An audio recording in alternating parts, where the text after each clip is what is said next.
thrilled to have with us Stephen Cook of the Council on Foreign Relations on the Egyptian Watch by telephone. Stephen, good noon to you.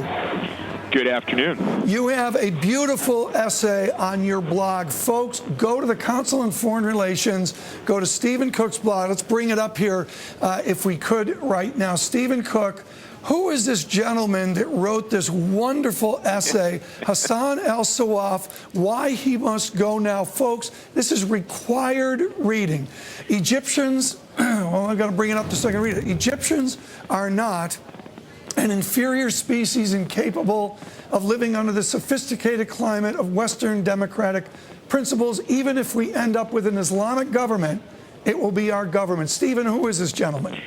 Hassan Sawaf is a very old and dear friend of mine who I met about a decade ago when I was living in Cairo for a long period of time. And he has been a tireless advocate for democratic change in Egypt. And interestingly, he's a very wealthy businessman, someone who one would expect would be a supporter of the regime, but he's nevertheless been an unrelenting critic of the regime. And I thought that that piece that he sent me privately would be a very powerful statement that represents what many Egyptians feel right now about the state of things and their desire to live in a more democratic and open and free society. Stephen Cook, Fahd al-Gate and Mohammed al-Arian have both told me they are skeptical of an Islamic government, and yet you mention it there on your blog. Give us your reading of that right now. Are we tilting towards even a minority percentage of an Islamic government, or can we still suggest it's a secular future for Egypt? Well, it's important to understand that a group like the Muslim Brotherhood is an important part of Egyptian society, but Egypt is not Iran.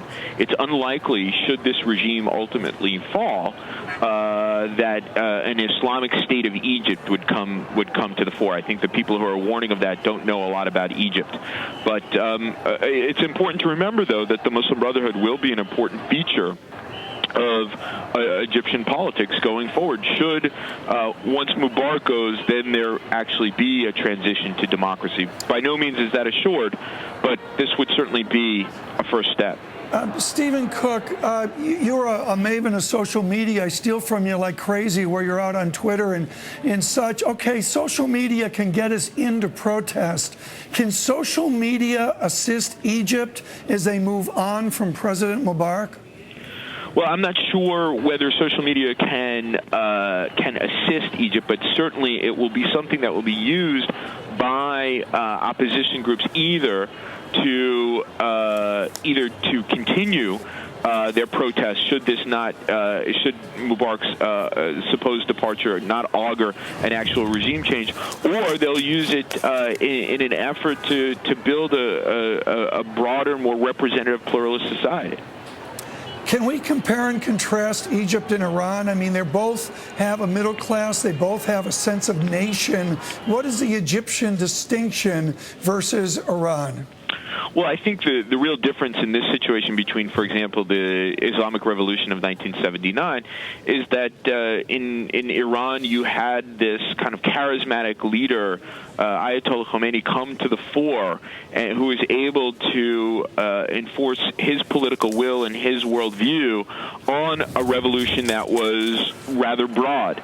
You don't see that in Egypt. There's no evidence of that in Egypt. And Egyptians are unlikely to submit to this type of theocracy that we saw develop in the late 1970s in Iran.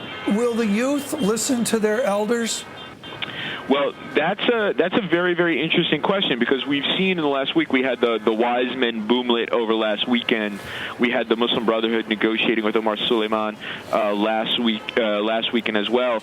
And the youth groups that were essentially the catalyst and the organizers of this mass uprising were deeply, deeply distrustful of these wise men groups in the Muslim Brotherhood, fearing that they would sell out the revolution. So I think it's going to be, should Mubarak go and the regime really begin a transition from an authoritarian to a democratic regime, I think there's going to be some tough going in Egyptian politics. Stephen Cook, the president heads out the door. Does his entire staff go with him, or can they be part of the new government? Not only the vice president, but let's call it a senior military hierarchy and the infrastructure of Egypt. Do they stay around?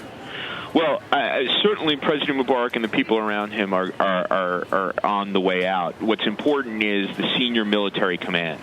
And the Field Marshal Tantawi, the Minister of Defense, the Chief of Staff of the Armed Forces, Lieutenant General Sami Anan, the Commander of the Presidential Guard, they are calling the shots right now, it seems. We don't know for sure.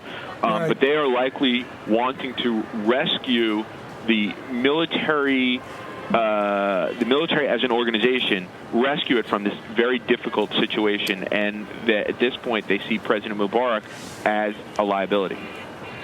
Stephen Cook, thank you so much. From the Council on Foreign Relations.